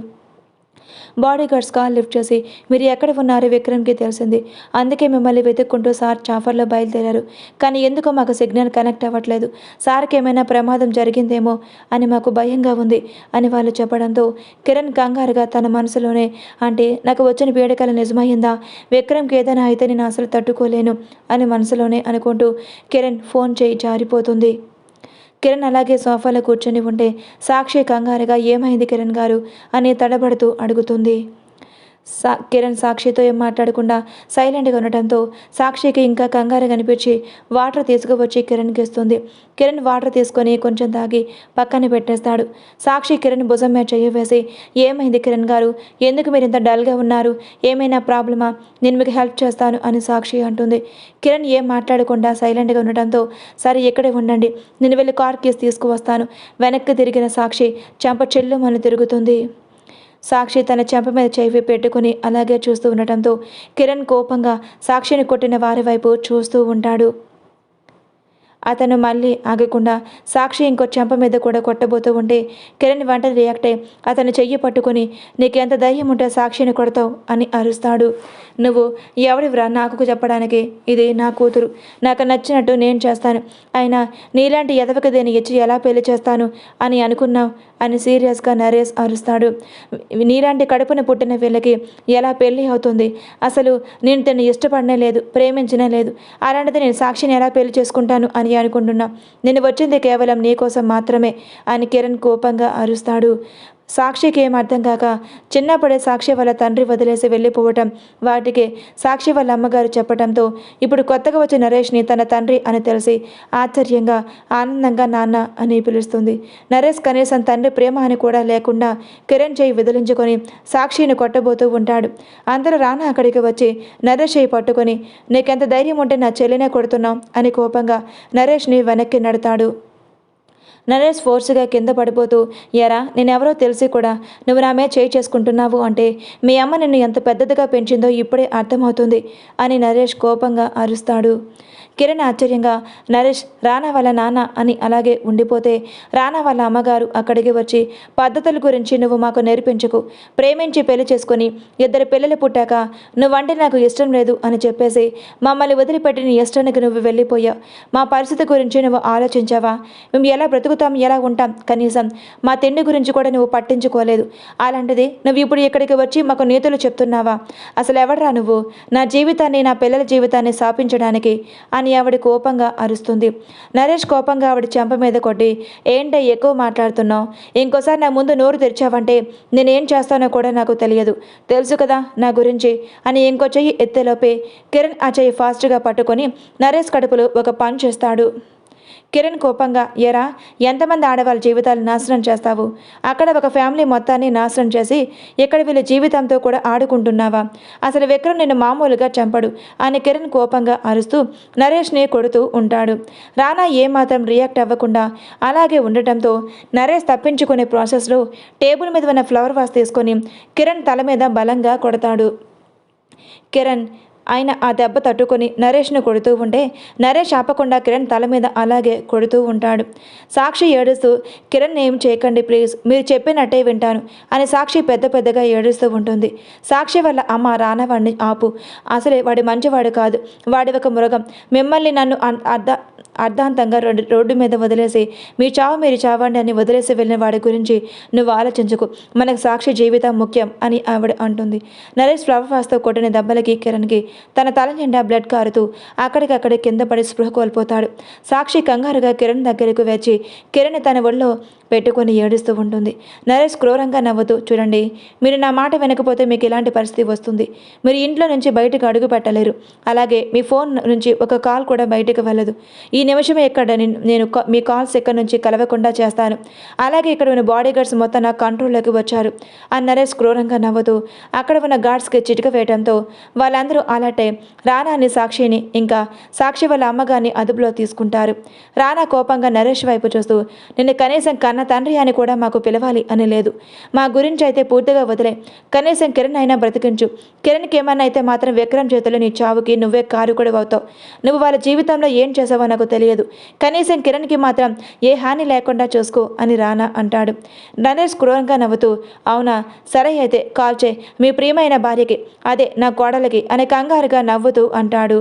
రానా కావ్యకి ఎంత కాల్ ట్రై చేస్తున్నా అది కలవకపోవడంతో అసహనంగా నరేష్ వైపు చూస్తూ, ప్లీజ్, అతను చనిపోయేలా ఉన్నాడు, అతన్ని కాపాడండి, డాక్టర్ని పిలిపించండి, మీరు చెప్పినట్టు చేస్తాను ప్లీజ్ అని రానా బ్రతిమలాటంతో నరేష్ క్రూరంగా నవ్వుతూ, సరే నాది ఒక కండిషన్ అని అంటాడు. రానా కంగారుగా, చెప్పండి, మీరేం చెప్తే అదే చేస్తాను, మీరు ఏ కండిషన్ పెట్టినా నేను దానికి అంగీకరిస్తాను అంటాడు. నరేష్ నవ్వుతూ, సరే కొంచెంసేపు ఓపిక పట్టు, ఇప్పుడే కాదు అని సోఫాలో కూర్చొని కాలు మీద కాలు వేసుకొని కూర్చొని అక్కడ ఉన్న బాడీ గార్డ్స్ వైపు చూస్తాడు. వాళ్ళకేదో అర్థమే ఒక అమ్మాయిని తీసుకువచ్చి రానా వాళ్ళ ఎదురుగా పడేస్తాడు.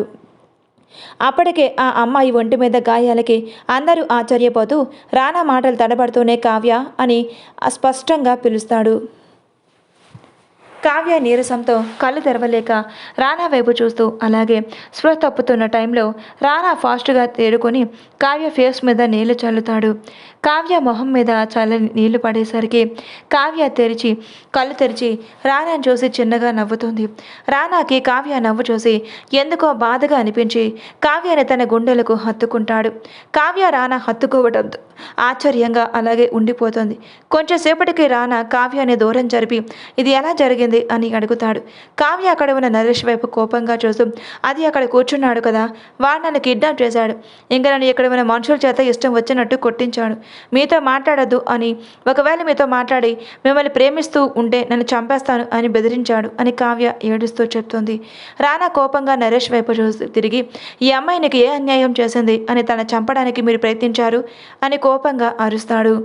నరేష్ రానా మాటలు ఏమాత్రం పట్టించుకోకుండా అలాగే చూడటంతో, కావ్య నువ్వు కొంచెం స్థిమితపడి కిరణ్ని ఒకసారి చెక్ చేయి, తన పరిస్థితి ఏం బాగాలేదు అని రానా చెప్పడంతో కావ్య చుట్టూ చూసి అక్కడ సాక్షి ఒడిలో ఉన్న కిరణ్ని చూసి ఆశ్చర్యపోతుంది.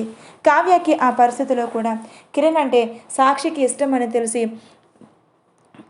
కావ్య తనని తాను స్థిమితపరుచుకొని కిరణ్ చెక్ చేయడానికి వెళ్తుంది. కావ్య కిరణ్ని చెక్ చేసి రానా వైపు చూసి ఇతనికి చాలా బ్లడ్ లాస్ అయ్యింది, ఇమీడియట్గా హాస్పిటల్కి అడ్మిట్ చేయాలి, లేదంటే ప్రాణానికి చాలా ప్రమాదం అని కావ్య చెప్తుంది. సాక్షి ఎప్పుడైతే కిరణ్ ప్రాణాలకి ప్రమాదం అని కావ్య చెప్పిందో అప్పుడే కిరణ్ని తన గుండెల్లో హత్తుకొని పెద్దగా ఏడవటం మొదలుపెట్టింది. సాక్షి ఏడుస్తూ కిరణ్ చెవులకి చేరుతున్న అతనితో ఎటువంటి కదలిక లేకపోవడంతో కావ్య కంగారుగా రానా వైపు చూసి, మీరు ఇతన్ని బయటికి తీసుకురండి, నేను కాల్ స్టార్ట్ చేస్తాను, వెంటనే హాస్పిటల్కి తీసుకువెళ్దాం అని అంటుంది. రానా కావ్య మాటలు విని కిరణ్ని ఎత్తుకుని బయటకు వెళ్తూ ఉండగా నరేష్ రానా మోకాల మీద షూట్ చేస్తాడు.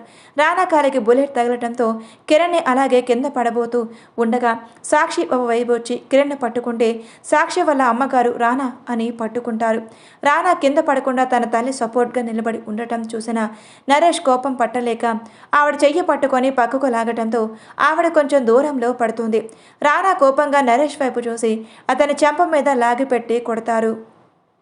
నరేష్ క్రూరంగా నవ్వుతూ రానా వాళ్ళ అమ్మగారిని తన ఆధీనంలోకి తీసుకొని ఆవిడ తల మీద పెడతారు. రానా కంగారుగా అమ్మ అని అరవటంతో సాక్షి కూడా భయంగా ప్లీజ్ మా అమ్మని ఏమీ చేయకండి అని ఏడుస్తూ అడుగుతుంది. కానీ ఆవిడ మాత్రం ఎటువంటి భయం బెదురు లేకుండా మీరు భయపడొద్దు రానా, ముందు కిరణ్ నుంచి హాస్పిటల్కి తీసుకువెళ్ళండి, ఈ దుర్మార్గుడు నన్ను చంపినా నాకు ఎటువంటి ప్రాబ్లం లేదు, ఎందుకంటే నేను ఎప్పుడైతే వీని ప్రేమించి పెళ్లి చేసుకున్నానో అప్పుడే నేను మనిషిగా చచ్చిపోయాను, ఇన్ని రోజులు మీకోసం బ్రతికాను, కానీ ఇప్పుడు నాకు జీవితం మీద ఆశ లేదు, ఇలాంటి దుర్మార్గుని ఎందుకు ప్రేమించానా అని అనుకుంటున్నాను, నాకు తగిన శిక్ష పడింది, మీరైనా ఇక్కడి నుంచి వెళ్ళిపోండి అని ఆవిడ బాధగా అరుస్తుంది. రానా తల్లి మాటలకు బాధగా ఆవిడ వైపు చూస్తూ ఉంటే ఆవిడ రానా వైపు కంగారుగా చూసి ఇప్పుడు నాకంటే కిరణ్ ముఖ్యం, ముందు అతన్ని కాపాడండి అని ఆవిడ అరవటంతో రానా తల్లి వైపు బాధగా చూస్తూ కిరణ్ని తన భుజం మీద చేయి వేసుకొని ఆసరాగా కావ్య భుజం మీద కిరణ్ ఇంకో చేయి వేసుకొని ఇద్దరు కిరణ్ బయటకు తీసుకొని వెళ్తారు. కావ్య అప్పటికే కార్ స్టార్ట్ చేసి ఉండటంతో రానా వాళ్ళు కిరణ్ కార్లో కూర్చోబెట్టుకొని హాస్పిటల్కి స్టార్ట్ అవుతారు. నరేష్ బాడీగార్డ్స్ వైపు కోపంగా చూస్తూ ఎందుకు నేను చెప్పిన పని చేయలేదు అని అరవటంతో బాడీగార్డ్స్ తల వంచుకొని ఉంటారు. ఎందుకంటే బాడీగార్డ్స్కి తెలుసు రానా వాళ్ళని తన సొంత ఇంట్లో మనుషులాగా చూసుకున్నాడు. అలాంటి రానాని ఎదిరించడం వాళ్ళకి ఇష్టం లేక పక్కకి తప్పుకున్నారు. కానీ వాళ్ళ ఫ్యామిలీస్ కోసం నరేష్ చెప్పినట్టు చేయవలసి వచ్చింది. అందుకే వాళ్ళు చాలా బాధపడుతూ తలదించుకొని సారీ సార్ అని చెప్పేసి అక్కడి నుంచి వెళ్ళిపోతారు. నరేష్ కోపంగా ఆవిడ వైపు చూశారు. ఆవిడ మాత్రం నరేష్ చూపులు ఏమాత్రం పట్టించుకోకుండా అలాగే ఉండటంతో నరేష్ కోపంగా ఆవిడ చెంప మీద ఈడ్చిపెట్టి కొడతాడు. ఆవిడ కోపంగా నరేష్ చెంప మీద కొడుతుంది. నరేష్ చెంప మీద చేయి వేసుకొని నీకెంత ధైర్యం ఉంటే నన్నే కొడతావు, అసలు నేను ప్రాణాలతో బ్రతకనిస్తేనే కదా అని నరేష్ కోపంగా గన్ తీసి ఆవిడ ఫోర్ హెడ్ మీద గురి పెడతాడు. ఆవిడ నరేష్ తన్ని షూట్ చేస్తాడు అని బాధ కూడా లేకుండా సంతోషంగా నవ్వటం నరేష్కి ఆశ్చర్యంగా అనిపించి ఏమైంది, నేను చంపేస్తానని నీకు తెలిసినా కూడా కనీసం నీ కళ్ళలో బాధ కనిపించట్లేదు అని అంటాడు. ఆవిడ విరక్తిగా నవ్వుతూ నీలాంటి రాక్షసుని పెళ్లి చేసుకున్నప్పుడే నేను చనిపోయాను, అలాంటిది ఇప్పుడు నన్ను చంపితే చచ్చిపోయేది నేను కాదు, నా శరీరం మాత్రమే, అయినా నా బిడ్డలు అందరూ సేఫ్గా ఉన్నారు, ఇప్పుడు నాకు ఇలాంటి దిగులు లేదు అని ఆవిడ చెప్పడంతో నరేష్ కోపంగా ఆవిడ్ని పక్కకు నెట్టేస్తాడు. రానాకి ఎంతకీ నరేష్ ఆలోచనలు వదలక పోవటంతో వాళ్ళ అమ్మని ఏం చేస్తాడు అన్న భయంతో రానా కార్లో కూర్చొని ఉంటాడు. కావ్య కారు ఫాస్ట్గా పోనిస్తూ అరగంట కల్లా హాస్పిటల్లో కారు ఆపుతుంది. కావ్య హాస్పిటల్కి వెళ్ళడమే కార్ డోర్ ఓపెన్ చేసి ఫాస్ట్గా కిరణ్ కార్లో నుంచి దింపడంతో అక్కడ ఉన్న డాక్టర్స్ అలర్ట్ అయి కిరణ్ని హాస్పిటల్లోకి ఫాస్ట్గా తీసుకువెళ్ళి ఆపరేషన్ థియేటర్ వైపు అడుగులు వేస్తారు. రానా నడవలేకపోవటం చూస్తున్న కావ్య అతడి కాలికి కంటిన బ్లడ్ చూసి ఫాస్ట్గా డాక్టర్స్ని పిలిచి రానాని కూడా హాస్పిటల్లో అడ్మిట్ చేసి ఆపరేషన్ థియేటర్కి పంపించింది. కావ్య పక్కన కూర్చున్న సాక్షి ఏడుస్తూ ఉంటుంది. కావ్య సాక్షి భుజం మీద చెయ్యి వేసి నువ్వు కంగారు పడకు, కిరణ్కి ఏమీ కాదు అని వాదారుస్తూ ఉంటుంది. కావ్యకి ఒకవైపు కిరణ్ గురించి టెన్షన్ ఉన్నా మరోవైపు రానా గురించి భయపడుతూ ఉంటుంది. ఇంతలో కిరణ్కి ట్రీట్మెంట్ చేస్తున్న డాక్టర్స్ బయటకు వస్తారు. సాక్షి కావ్య ఇద్దరు ఫాస్ట్గా డాక్టర్ దగ్గరికి వెళ్ళటంతో సాక్షి కంగారుగా ఆయనకి ఎలా ఉంది అని అడుగుతుంది. డాక్టర్కి ఏం చెప్పాలో అర్థం కాక ప్లీజ్ మీరు కంగారు పడకుండా నేను చెప్పేది మీరు పూర్తిగా వినండి. అసలు ఏం జరిగిందంటే అతని తల మీద బలమైన దెబ్బలు తగలటంతో అతని ట్రీట్మెంట్కి సరిగ్గా స్పందించట్లేదు. పైగా అతను ఏదో డిప్రెషన్లో ఉన్నట్టు అనిపిస్తుంది. అతని ప్రజెంట్ స్పృహలోకి రాలేదు. అతని స్పృహలోకి రాకపోతే మేము అతన్ని ట్రీట్మెంట్ చేయలేం అని డాక్టర్ చెప్తాడు. సాక్షి ఆశ్చర్యంగా డాక్టర్స్ వైపు చూసి, అసలు మీరు ఏమంటున్నారో మీకు అర్థమవుతుందా? నా కిరణ్కి ఏదైనా జరిగితే మీ హాస్పిటల్ లేకుండా చేస్తాను అని సాక్షి కోపంగా అరుస్తుంది. కావ్య సాక్షి చేయి పట్టుకొని, ప్లీజ్ సాక్షి అర్థం చేసుకో, కిరణ్కి ఏమీ కాదు, డాక్టర్స్ ప్రయత్నం చేస్తున్నారు, నువ్వు టెన్షన్ పడుకునే కావ్య సాక్షిని ఎంత నచ్చ చెప్తున్నా తను వినిపించుకోకుండా డాక్టర్ చెయ్యి పట్టుకుంటుంది. సాక్షి ఏడుస్తూ, ప్లీజ్ డాక్టర్, నా కిరణ్ని కాపాడండి అని ఏడుస్తూ డాక్టర్ని బ్రతిమలాడుతూ ఉంటుంది. డాక్టర్ సాక్షి చేయి విడిపించుకొని, చూడండి, మేము జరిగిందే చెప్తున్నాం, మీరు ఎందులో బాధపడినా మేము చేసేదేం లేదు. అతనికి మెలకు వస్తేనే అతని ప్రాణాలతో ఉండగలడు, మేము అతనికి ట్రీట్మెంట్ చేయగలం. కానీ అతను కోమాల స్టేజ్లోకి వెళ్ళడం కానీ లేదంటే చనిపోయే విధంగా కూడా ఉండొచ్చు. అతని స్పృహలోకి వస్తే మేము ఆ ట్రీట్మెంట్ స్టార్ట్ చేస్తాం, లేదంటే మేము ఏం చేయలేం అని డాక్టర్ చెప్పేసి అక్కడి నుంచి వెళ్ళిపోతాడు. సాక్షి ఏడుస్తూ, ఎందుకు ఇక్కడికి వచ్చావు కిరణ్? నువ్వు ఇక్కడికి రావటం వల్లే నీకు ఇదంతా జరిగింది. పైకి ఇదంతా నా వల్లే జరిగింది. నేను నీ ఇక్కడి నుంచి తప్పించాలని అనుకుని నిన్ను బయటకు తీసుకొచ్చాను, కానీ ఇంత జరుగుతుందని నేను అనుకోలేదు అని అక్కడే కూలబడి మోకాళ్ళ మీద కూర్చొని ఏడుస్తుంది.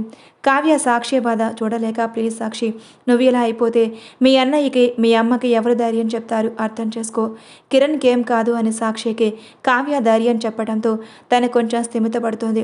సాక్షి డాక్టర్ దగ్గరికి వెళ్ళి, నేను ఒకసారి కిరణ్ చూడొచ్చా అని అడుగుతుంది. డాక్టర్, మీ ఇష్టం, మీ ప్రయత్నం మీరు చేయండి అని చెప్పడంతో సాక్షి ఒక అడుగు వేస్తూ కిరణ్ ఉన్న రూమ్లోకి వెళ్తుంది. కిరణ్ అన్ని వైర్స్ తన బాడీకి అటాచ్ చేసి ఇంకా తనకి ఆక్సిజన్ మాస్క్ పెట్టి ఉంటారు. ఆ సిచ్యువేషన్లో కిరణ్ చూసిన సాక్షి తన మీద తనకి అసహ్యం కలుగుతూ ఉంటే అది బయట చూపించకుండా కిరణ్ దగ్గరికి వెళ్ళి అతను చెయ్యి పట్టుకుని, మీరు ఎందుకు ఇలా ఉన్నారు కిరణ్? ఒక్కసారి స్పృహలోకి రండి, నేను జీవితంలో మీకు కనిపించను ప్లీజ్ కిరణ్ అని ఏడుస్తూ కిరణ్ చేయి పట్టుకుని ఉంటుంది.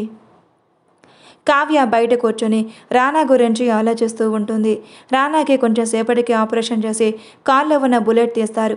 మీరు కొన్ని నెలల వరకు మీ కాలు కదపకండి అని చెప్పడంతో రానా అసహనంగా ఫీల్ అవుతూ ఉంటాడు. డాక్టర్స్ బయటకు వచ్చి కావ్యకి చెప్తారు, అతని కాలికి ఆపరేషన్ అయిపోయింది, మీరు తన 2 నెలలు జాగ్రత్తగా చూసుకోండి అని చెప్పడంతో కావ్యని అతను చూడొచ్చా అని అడుగుతుంది. రూమ్కి షిఫ్ట్ చేస్తున్నాం, అక్కడ చూడండి అని డాక్టర్స్ చెప్పేసి అక్కడి నుంచి వెళ్ళిపోతారు. విక్రమ్ సంధ్య అంతా ఎత్తు నుంచి కింద పడటంతో స్పృహ తప్పి పడిపోతారు. ముందుగా స్పృహలోకి వచ్చిన విక్రమ్ సంధ్యని ఎంత లేపుతున్నా తను లేవకపోవడంతో అలాగే విక్రమ్ సంధ్యని పక్కకు పడుకోబెట్టి విక్రమ్ లేచి అక్కడ ఎవరైనా వాటర్ దొరుకుతాయేమో అని చూస్తూ ఉంటాడు. కానీ అదంతా అడవి ప్రాంతం కావడంతో అక్కడ విక్రమ్కి వాటర్ కనిపించవు. విక్రమ్ చేసేదేం లేక సంధ్యని తన 2 చేతులతో ఎత్తుకొని నడుస్తూ ఉంటాడు. ఇంతలో అతనికి అడవిలో ఉంటున్న కొంతమంది ప్రజలు కనిపించడంతో వాళ్ళ దగ్గరికి వెళ్ళి కొంచెం వాటర్ ఇస్తారా, నా భార్య స్పృహ తప్పిపోయింది అని చెప్పడంతో ఆ అడవి మనుషులు వీళ్ళని వింతగా చూస్తూ ఉంటారు. విక్రమ్, ప్లీజ్ అండి, అర్థం చేసుకోండి అని బ్రతిమలాడుతున్న వారిని అలాగే చూడటంతో విక్రమ్ చేసేదేలాక సంధ్యను అలాగే ఎత్తుకొని వెళ్తూ ఉండగా వాళ్ళ ఒక అతను ఆగండి అని పిలుస్తాడు. అతని పిలుపుకి విక్రమ్కి కొంచెం సంతోషంగా అనిపించి, ప్లీజ్ నాకు హెల్ప్ చేయండి అని అతని వైపు తిరిగి అడుగుతాడు. అతను ఆ ప్రజలకు ఏదో చెప్తాడు. విక్రమ్ వైపు అతను చూసి, మీరు మాతో రండి అని విక్రమ్ వాళ్ళని తీసుకొని వాళ్ళు ఉంటున్న గూడెం దగ్గరికి వెళ్తారు. విక్రమ్ చుట్టూ పరిసరాలు ఏమీ గమనించకుండా సంధ్య గురించి టెన్షన్తో ఉంటాడు. అక్కడ ఉన్న అతను వాటర్ తీసుకువచ్చి విక్రమ్కి ఇవ్వటంతో సంధ్య ఫేస్ మీద వాటర్ చల్లుతాడు. అయినా సంధ్య లేవకపోవడంతో విక్రమ్కి ఏం చేయాలో అర్థం కాదు. అలాగే అతని వైపు చూస్తాడు. అతనికి ఏదో అర్థమే, మీరు ఎక్కడే ఉండండి, మేము ఒక వైద్యం చేసే గురువుగానే తీసుకొస్తాం అని చెప్పేసి వెళ్ళిపోతాడు. విక్రమ్ సంధ్య గురించి ఆలోచిస్తూ, కిరణ్ ఇక్కడ సేఫ్గానే ఉన్నాడా? నిత్య ఎక్కడికి వెళ్ళింది? అసలు ఏం జరుగుతుందో అర్థం కాక అలాగే ఆలోచనల్లో ఉండిపోతాడు. ముంబై రైల్వే స్టేషన్లో ట్రైన్ ఆగటంతో నిత్య ట్రైన్ దిగి చుట్టూ చూస్తూ ఉంటుంది. తనకి స్టడీస్ కాబట్టి అప్పుడప్పుడు టూర్స్ వెళ్తూ ఉంటుంది కాబట్టి ఎప్పుడు ఒక 2-3 సార్లు ముంబై కూడా వెళ్ళినట్టు అనిపించడంతో అక్కడికి వెళ్తుంది. నిత్యకి ఎందుకో బాగా నీరసంగా అనిపించి నైట్ అంతా అతను ప్రయాణించడం వల్ల కళ్ళు తిరిగినట్టుగా అనిపించి కింద పడిపోతున్న తన్ని ఒక పెద్ద ఆవిడ వచ్చి పట్టుకుంటుంది. నిత్య నా పెద్దవాడి పట్టుకుని రైల్వే స్టేషన్ చైర్ మీద కూర్చోబెట్టి తన ఫేస్ కడిగి కొంచెం వాటర్ తాగిస్తుంది. నిత్య వాటర్ తాగాక స్థిమితపడి ఆ పెద్దావిడి వైపు చూసి కృతజ్ఞతగా థ్యాంక్స్ ఆంటీ అని అంటుంది. ఆవిడ నిత్య వైపు చూసి ఏంటమ్మా ఒక్కదానివి వచ్చావా, మీ వారు రాలేదా అని అడుగుతుంది. లేదండి, ఆయనకి బిజినెస్ పని మీద వేరే ఊరు వెళ్ళారు, అందుకే నాకేం తోచకాని ఏదో తడబడుతూ చెప్పడంతో ఆవిడ వయసుకి ఏదో ఇంట్లో గొడవ అయ్యింది, అందుకే ఈ అమ్మ ఇల్లు వదిలిపెట్టి వచ్చేసింది అని అర్థం చేసుకొని సరే మరి ఇప్పుడు ఎక్కడికి వెళ్తావు అని అడుగుతారు. నిత్య ఆలోచిస్తూ ఏం చెప్పాలో అర్థం కాక నాకు ఇక్కడ ఎవరూ తెలియదాంటి అని అంటుంది. సరే మరి నాతో వస్తావా, నేను నా కూతురులా చూసుకుంటా నిత్యాన్ని తీసుకుని ఆవిడ ఇంటికి వెళ్తుంది. మోహన్ ఊర్లో నుంచి సిటీకి స్టార్ట్ అవ్వడంతో ఎందుకో మోహన్ ఒకసారి అనుమానంగా అనిపించి రాజ్యం దామోదర్ని ఉంచిన రూమ్లోకి వెళ్ళి చూస్తాడు. అక్కడ కనీసం వాళ్ళ ఆనవాళ్ళు కూడా కనిపించకపోవడంతో వీళ్ళు తప్పించుకున్నారా ఏంటి అని ఆశ్చర్యంగా తన మనసులోనే అనుకుంటూ కృష్ణకి కాల్ చేస్తాడు. కృష్ణ కాల్ లిఫ్ట్ చేసి చెప్పరా అని అంటాడు. ఏమైందిరా, ఎందుకంత డల్గా ఉన్నావు, ఏం జరిగిందని మోహన్ అడగటంతో కృష్ణకి జరిగింది మోహన్కి చెప్పడంతో ఇష్టం లేక ఏం లేదు, నేను పని మీద ఊరి వచ్చాను, నువ్వు అక్కడే ఉన్నావా అని అడుగుతాడు. ఈరోజు స్టార్ట్ అవ్వడానికి బయలుదేరాను, కానీ ఈ రూమ్లో సంధ్య వల్ల పిన్ని బాబాయ్ కనిపించట్లేదు, నీకేమన్నా తెలిసేమో అని కాల్ చేశా అని అంటాడు. కృష్ణకి అసలు ఎవరి గురించి పట్టించుకునే ఆలోచన లేకపోవడంతో నాకు తెలియదురా, అలాగే మళ్ళీ కాల్ చేయకు, నేను నీకు కాల్ చేస్తాను అని కృష్ణ కాల్ కట్ చేస్తాడు. మోహన్ అయోమయంగా ఏమైంది వీడికి, అసలు ఎందుకు వీడు నన్ను కాల్ చేయొద్దు అన్నాడు, సరే ఏదైతే అది అయ్యింది అని బయట ఉన్న విక్రమ్ మనుషుల్ని కొందరిని అడుగుతాడు. కిట్టు సుప్రియ కూడా ఊర్లో ఉండలేక వాళ్ళు కూడా ఊరు వెళ్ళడానికి రెడీ అవ్వడంతో మోహన్ వాళ్ళని తీసుకొని కిరణ్ పేరెంట్స్ తీసుకొని సిటీకి స్టార్ట్ అవుతాడు. విక్రమ్ బాడీ గార్డ్స్కి ముందే రాజ్యం వాళ్ళని ఇక్కడి నుంచి మన ప్లేస్కి షిఫ్ట్ చేయండి అని చెప్పడంతో వాళ్ళు ముందుగానే రాజ్యం దోమోదర్ని అక్కడి నుంచి విక్రమ్ గెస్ట్ హౌస్కి షిఫ్ట్ చేస్తారు. రానా అసలు ఈ నరేష్ని ఎలా చంపాలి, వీడికి అమ్మకి ఏమైనా హాని చేశాడా, అసలు ఏం జరుగుతుంది, కిరణ్ ఎందుకు నరేష్ కోసం వచ్చాడు అని ఆలోచిస్తూ ఉంటాడు. నరేష్ని తలుచుకొని కోపంగా అతని పిడికిలు బిగించి వీడి చావు నా చేతుల్లోనే అని అనుకుంటూ ఉంటాడు. ఇంతలో రూమ్లోకి వచ్చిన కావ్యాన్ని చూసి కావ్యకి ఏం సమాధానం చెప్పాలో అర్థం కాక అతని మొహాన్ని పక్కకు తిప్పుకుంటాడు. కావ్య రానా దగ్గరికి వెళ్ళి అతని చెయ్యి పట్టుకొని ఇప్పుడు ఎలా ఉంది అని అడుగుతుంది. రానాకి కావ్యం చూసి మనసు చలించిపోయి తన కోసం కావ్య దెబ్బలు తినటం గుర్తుకు వచ్చి కావ్య వైపు చూస్తూ ఉంటాడు. రానా కోపంగా తన చేతి పిడికిలు బిగించి అసలు ఈ నరేష్ ఎవడు, ఎందుకు కిరణ్ ఈ నరేష్ని వెతుక్కుంటూ వచ్చాడు, వీడు ఇప్పుడు అమ్మకి ఏమైనా అయినా హాని చేస్తే వీడి చావు నా చేతుల్లోనే అని అనుకుంటూ ఉంటాడు. ఇంతలో కావ్య అక్కడికి రావడం చూసిన రానా కావ్య వైపు చూడలేక తన మొహం తిప్పుకుంటాడు. తన వల్ల నరేష్ చేతిలో కావ్య దెబ్బలు తినడం రానాకి ఒకంత బాధగా ఉన్నా ఆ నరేష్ మీద పట్టరాని అంత కోపం వస్తుంది. కావ్య అక్కడికి వచ్చి రానా చెయ్యి పట్టుకునేసరికి రానా కావ్య వైపు చూస్తాడు. కావ్య రానా చెయ్యి పట్టుకొని ఇప్పుడు మీకు ఎలా ఉంది అని అడుగుతుంది. రానా కావ్య వైపు ఆశ్చర్యంగా చూస్తూ తను నా వల్ల ఎన్ని ఇబ్బందులు పడుతున్నా నేను ఏం మాటలన్నా కనీసం అవి ఏమి చూపించకుండా నా కోసమే తను బ్రతుకుతుంది, అలాంటిది నేను తన దూరం పెడుతున్నా అని తనలో తానే బాధపడుతూ ఇప్పుడు పర్వాలేదు అని సమాధానం ఇస్తాడు. మీరు డ్రెస్ తీసుకోండి, మీకు ఏమైనా జ్యూస్ తీసుకొని వస్తాను అని కావ్య అక్కడి నుంచి వెళ్తూ ఉండగా రానా కావ్య చెయ్యి పట్టుకొని ఇప్పుడు ఏం వద్దు, నువ్వు నాతో పాటే ఉండు అని అంటాడు. కావ్య అక్కడే ఒక చైర్లో రానా చెయ్యి పట్టుకొని కూర్చొని ఉంటుంది. కిరణ్లో ఎటువంటి కదలికలు లేకపోవడంతో సాక్షికి కోపం వచ్చి అసలు నువ్వు మనిషివేనా, నీ గురించి నేను ఎంతలా ఏడుస్తుంటే నీకు కొంచెం కూడా చలనం లేకుండా అలాగే ఉంటావా, అయితే ఇప్పుడే చెప్తున్నా విను, నువ్వు గనక ఇప్పుడు లేవకపోతే నీకెంతో ఇష్టమైన నీ ఫ్రెండ్ ఉన్నాడు కదా ఆ విక్రమ్ని చంపేస్తాను అని సాక్షి అంటుంది. కిరణ్కి విక్రమ్ అంటే ఉన్న ఇష్టం లేకపోతే అతని స్నేహం మీద ప్రేమ తెలియదు, కానీ సాక్షి ఎప్పుడైతే విక్రమ్ని చంపేస్తాను అన్న మాట అంటుందో అప్పుడే కిరణ్కి ఆ మాట చెవుల్లో చేరినట్టు కిరణ్ చేతులు కదిలిస్తాడు. సాక్షి కిరణ్ చేతులు కదిలించడం చూసి సాక్షి సంతోషంగా డాక్టర్ అని పిలుస్తూ ఉంటుంది. డాక్టర్స్ అక్కడ నుంచి వచ్చి నిజంగా మెరకెళ్ళండి, అతని మీ మాటలకి స్పృహలోకి వచ్చాడు, కానీ అతను ఏదో బలంగా కోరుకుంటున్నాడు, అది అతని దగ్గర ఉంటే తొందరగా కోలుకుంటాడు అని డాక్టర్ చెప్పడంతో సాక్షికి ఏమీ అర్థం కాక అంటే కిరణ్కి విక్రమ్ సార్ అంటే చాలా ఇష్టం కదా, అంటే ఇప్పుడు నేను విక్రమ్ సార్ రప్పించాలా, అది ఎలా వీలవుతుంది, నాకు ఆయన ఫోన్ నెంబర్ కూడా తెలియదు కదా అని సాక్షి తన మనసులోనే అనుకుంటూ ఉంటుంది. మళ్ళీ కిరణ్ చేతులు కదిలించకపోవడంతో డాక్టర్స్ మీరు తనకేమైనా మాటలైతే చెప్పారు అవి మళ్ళీ మళ్ళీ రిపీట్ చేస్తూ ఉండండి, అప్పుడు తను తొందరగా కోలుకుంటాడు, తర్వాత మేము ట్రీట్మెంట్ స్టార్ట్ చేస్తాం అని డాక్టర్స్ చెప్పేసి అక్కడి నుంచి వెళ్ళిపోతారు. ఇటువైపు గూడెం విక్రమ్కి ఏం చేయాలో అర్థం కాక అలాగే ఉండటంతో అతను వెళ్ళి అక్కడ వాళ్ళ ప్రాణాలు కాపాడే ఒక గురువు గారిని తీసుకొస్తాడు. ఆయన వచ్చి సంధ్యాని పరీక్షించి ఆ అమ్మాయికి ఎటువంటి ప్రమాదం లేదు, తను బాగా అలసిపోవటం వల్ల స్పృహ కోల్పోయింది అని ఏదో పసర మందు తయారు చేసి సంధ్యాకి తాగిస్తారు. మరి కొంచెం సేపట్లో ఆ అమ్మాయి కోరుకుంటుంది, కానీ నేను మీతో ఒక విషయం చెప్పాలి అని అంటాడు. విక్రమ్కి ఏం అర్థం కాక నాతో మీరు ఏం చెప్పాలి అని అంటాడు. మీరు ప్రాణమైన మీ ఆప్తుల ప్రమాదంలో ఉన్నారు, కానీ వాళ్ళు మీ గురించి పోరాడుతూ ఉంటారు అని ఆయన చెప్పడంతో విక్రమ్కి ఏమీ అర్థం కాక మీరేమంటున్నారో నాకు అర్థం కావట్లేదు అని విక్రమ్ అంటాడు. ఇంతలో ఆయన తీసుకువచ్చిన అతను మా గురువు గారికి జరగబోయేది ముందే తెలుస్తాయి, వాటి వల్ల ఇక్కడ గూడెంలో ప్రజలకు ఏమైనా ప్రమాదం జరుగుతూ ఉన్నప్పుడు ఈయన ముందే కనిపెట్టి హెచ్చరిస్తాడు, అందుకే మీకు ఏదో చెప్తున్నట్టున్నారు, అది మీరు అర్థం చేసుకోండి అని చెప్తాడు. విక్రమ్ గురువుగారి వైపు చూసి చెప్పండి, మీరేం చెప్పాలనుకుంటున్నారు, కానీ నా వాళ్ళకి ఎటువంటి ప్రమాదం జరగదు కదా అని విక్రమ్ ఆందోళనగా అంటాడు. జరగదు, కానీ మీరే వాళ్ళని ఎలా అయినా కాపాడుకోవాలి. ప్రస్తుతానికి మీ ఇంటి ఆడపడుచు ఒక చోటుకి చేరింది, కానీ అదంతా మంచి చోటు కాదు, ప్రమాదకరమైన వ్యక్తుల మధ్య ఉంటుంది అని ఆయన చెప్తారు. విక్రమ్కి ఒక్కసారిగా నిత్య గుర్తుకు వచ్చి అసలు తన దగ్గర ఫోన్ లేదు, ఇప్పుడు ఎలా నిత్యాన్ని సేవ్ చేసుకోవాలో అర్థం కాక ఆలోచిస్తూ ఉంటాడు. మళ్ళీ ఇంతలో గురువుగారు మీ ప్రాణాలు ఇప్పుడు ప్రమాదంలో ఉన్నాయి, మీరు మీ భార్య జాగ్రత్తగా ఉండండి అని చెప్పేసి ఇంకొక ముఖ్యమైన విషయం, మీరు తీర్చవలసిన మొక్కలు అలాగే వదిలేశారు. మీ ఊర్లో అమ్మవారి మొక్కు తీర్చాలి, మీ అమ్మ నాన్న అమ్మవారి మొక్కు తీర్చకపోవటం వల్లే వాళ్ళ జీవితాలు అలా మధ్యలోనే వేరుపడి ఎవరికి వారు చనిపోయారు. మీరు కూడా ఆ మొక్కు తీర్చకపోతే అమ్మవారు బలి అవుతారు. మీకు అన్ని స్థిమితపడ్డాక అమ్మవారి మొక్కు తీర్చండి అని చెప్పేసి ఆయన అక్కడి నుంచి వెళ్ళిపోతారు. విక్రమ్ ఆలోచిస్తూ అలాగే కూర్చొని ఉంటాడు. ఇంతలో సంధ్య లేస్తూ విక్రమ్ సార్ అని పెద్దగా అరుస్తుంది. విక్రమ్ సంధ్య చెయ్యి పట్టుకొని నేను ఎక్కడే ఉన్నాను, నువ్వు కంగారు పడకు అని సంధ్యాని పైకి లేపుతాడు. సంధ్య విక్రమ్ ఫేస్ను 2 చేతుల్లో తీసుకొని మీకేం కాలేదు కదా, మీరు బాగానే ఉన్నారు కదా అని కన్నీళ్లతో అడుగుతుంది.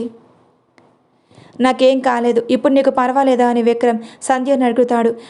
విక్రమ్ సార్ నాకు ఇప్పుడు బాగానే ఉంది, మనం ఎక్కడ ఉన్నాం అని సంధ్య చుట్టూ చూస్తూ అడుగుతుంది.